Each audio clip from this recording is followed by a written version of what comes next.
Hello and welcome to Pro Tour Kyoto. I'm Randy Buehler here with Brian David Marshall, and we are ready for the top 8. The players have settled in the arena, and they are ready to find out who is going to be the Pro Tour Kyoto champion. The man everybody has been watching all weekend long is Luis Scott Vargas.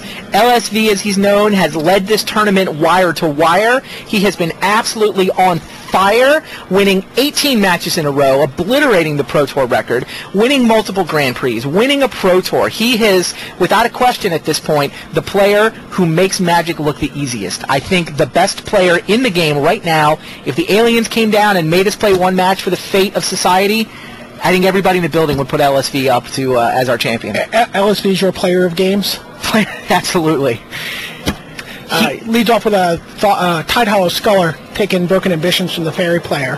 Right, so tell us a little bit about Luis's deck choice here.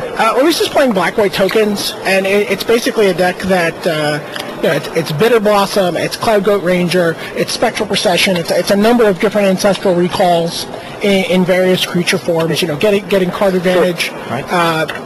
And there's Glorious Anthem, that's the other aspect and then of the deck. grows the cards big with both Glorious Anthem and a Johnny Goldmane. Yeah, so essentially he's got a bunch of ways to put tokens into play, and then he's got a bunch of ways to enhance them between the Glorious Anthem and the Planeswalkers, right? Gains life with Knight of the Meadowgreen, and Kitchen Finks, disrupts his opponent with Tide Hollow Sculler, has a little bit of creature removal, and then sideboards sort of to match. And now here's another Tide Hollow Sculler. So in this matchup against the Fairies deck, he's very happy to try to deprive his opponent of cards. And here is Spell Stutter Sprite. Thanks to the Mutavault, that's... No, it's just coming into play. He just didn't want it to go away. Oh, just didn't want to lose the Spell Stutter Sprite, right. So, did he not have enough? Go.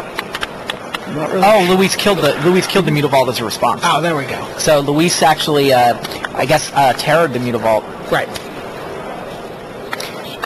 Wow. So Luis, the rate that he's playing, this is the way he played all weekend, just blisteringly fast. Understands every aspect of every matchup. He's played all these before. He's so on top of the game, and if his opponent is willing to play at that speed, Luis will happily set just a breakneck pace. So last night, after the brackets were determined, the players are handed deck lists. And yet they're done. They are done in 14 seconds, it seemed like. Luis Scott Vargas just smacks around Masayushi Tanahashi. Yeah, Luis, known for playtesting, right? Known for putting a lot of time and thought into this. Yes. Takes a look at the deck list last night, looks basically only at Tanahashi's sideboard. Yes. Says, he doesn't have Infest, I'm going to bed. Yes.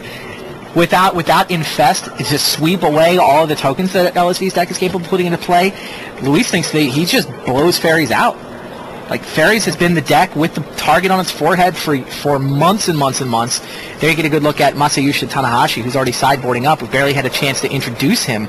He chose to run the Fairies deck. His version of Fairies, like we said, does not have any real sweeper effects, so it's really hard for him to recover and stabilize the board if Luis's deck does what it's supposed to do. And there you saw it. We didn't even see the tokens, but just a couple of Tide Hollow Scullers. We just saw his Esper, he continued playing Esper in all rounds of this tournament. Tide Hollow Sculler's good. Glorious Anthem, he's 3/3, taking the card out of his opponent's hand, and yeah, that would Terror on the Mutavault managing to get that second Sculler into play, and there was nothing Tanahashi could do about it. After sideboarding, does this get better or worse for Tanahashi? I don't really... I mean, he's got 4 Pepper Smokes, but that can't possibly be the right answer, right? Killing one of the tokens, assuming there's no pump, that doesn't help. Murderous Redcap.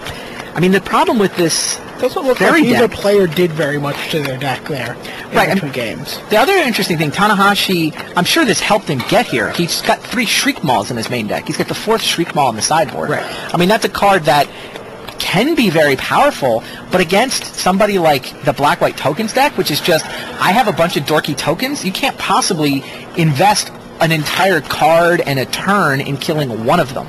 That's just not a losing battle, so... Yeah, like we said, once Luis saw the deck list, he looked at this version of Fairies, didn't even feel the need to test against it. Right. He's been playing this matchup for years. I actually it's funny, when I made my top 8, I didn't test at all that night. I was just like, I know my deck.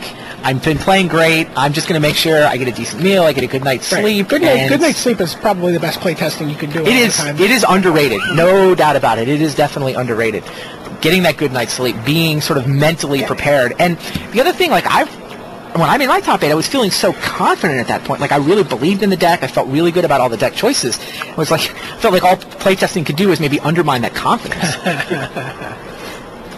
Anyway, yeah, Luis looks like he's going to be forced to mulligan here. He's sending back his opening hand.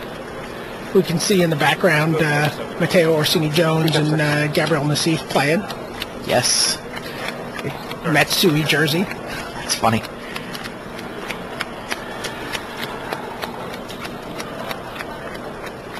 Okay, sounds like LSV brought in a Wispmare, a Celestial Purge, and a couple Paths to Exile. Sure. I mean, a number of the cards that Conflux, Wispmare's been around for a while, but the other cards are Conflux cards that seem, targeted at the targeted for the Fairies matchup. Celestial Purge, be able to take out Bitter Blossom. Right. Path to Exile, screwing up Mistbind clicks. Exactly. Yeah, no, a lot of people have talked about the role that Volcanic Fallout has played against the Fairy decks. I think Path is really good against them, too. I mean, so many matchups where just, that 4/4 Mistbind click is such a powerful weapon for them. Right. And players have talked about how, Terror's obviously been around, but the idea that 1 mana versus 2 mana are worlds apart in casting cost. It doesn't seem like they should be that far apart. Right, and there's other matchups where okay, the black part of Terror is a drawback, or the RFG is relevant. So Windbrisk Heights on the first turn for Luis Vargas. Both players comes into play tap lands. Tanahashi with the Fairy Conclave. So it's funny. I think there's been so much drama of fairies. Like fairies. Oh no, fairies! And obviously it's been this dominant tournament that some cards have just been. Well, here's Thoughtseize. A couple of Bitter Blossoms. A couple of interesting. 2 Glorious Anthems, 2 Bitter Blossoms. That hand is pretty resilient to Thoughtseize, huh? Crazy. Yeah, Bitter Blossom is coming down on turn 2. Glorious Anthem is coming down on turn 3, unless Tanahashi's got another trick. So, but Windbrisk Kites and Rebel Arc are 2 cards that I think have been real.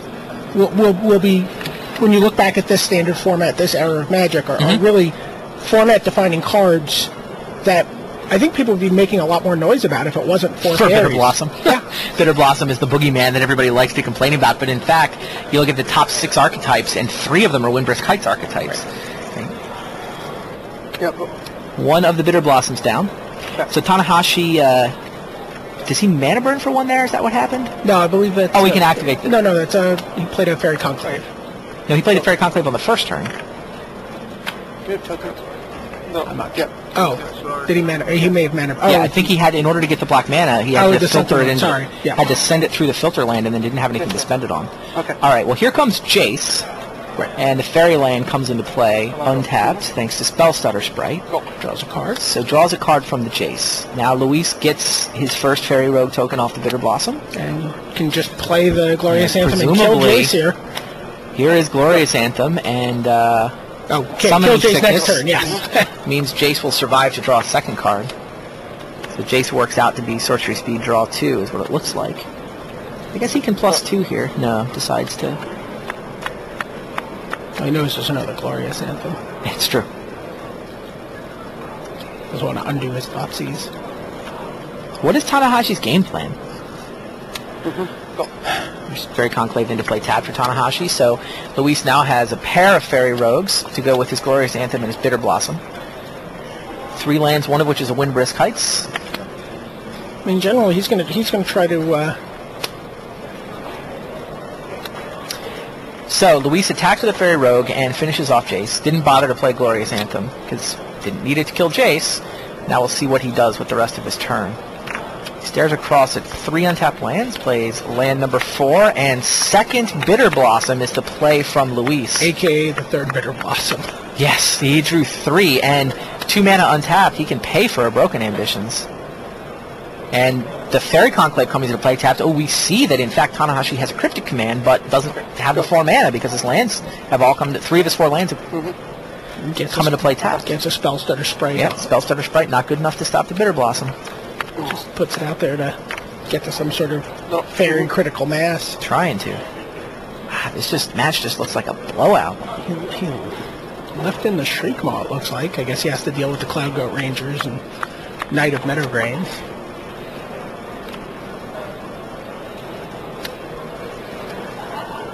Well, Black-White Tokens was not the deck of choice for a lot of players this weekend. Luis ran the table with it. So he said a lot of his friends who played the deck did not do as well as he did. Mateo Orsini-Jones also played it. There are 2 copies of it in the top 8, which is it's a very diverse top 8, and there's no deck with 3 copies. It's 2 copies of Black-White Tokens, 2 of the Boat Brew, and then 4 other distinct archetypes. We just missed having 3 Boat Brews get in.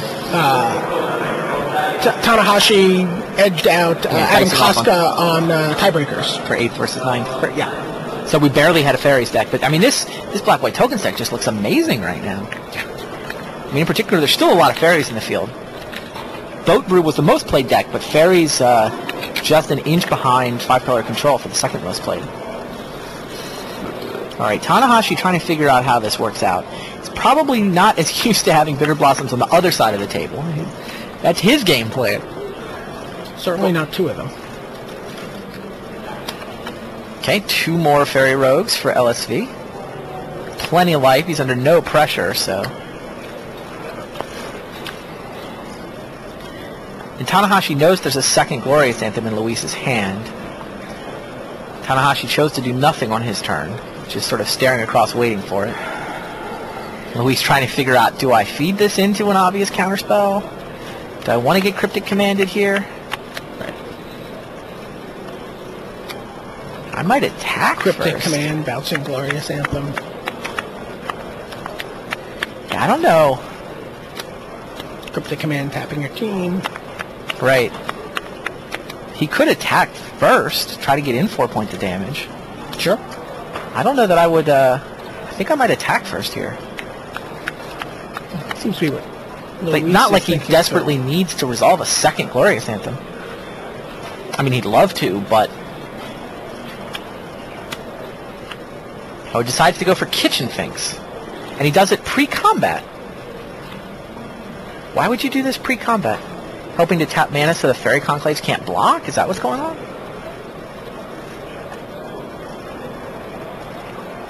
Wants to see what's up. I guess he wants to see what's up. That's interesting.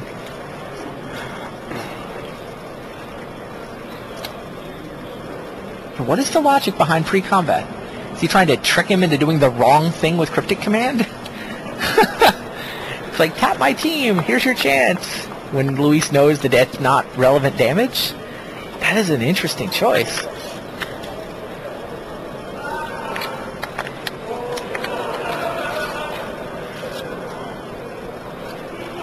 Broken Ambitions can counter it. Okay, here's second Spellstutter Sprite. And activate Fairy Conclave, play a second Spellstutter Sprite, getting the Fairy count up to 3. Okay. Luis crunches over for 4. Yep. 15 to 13 now. No.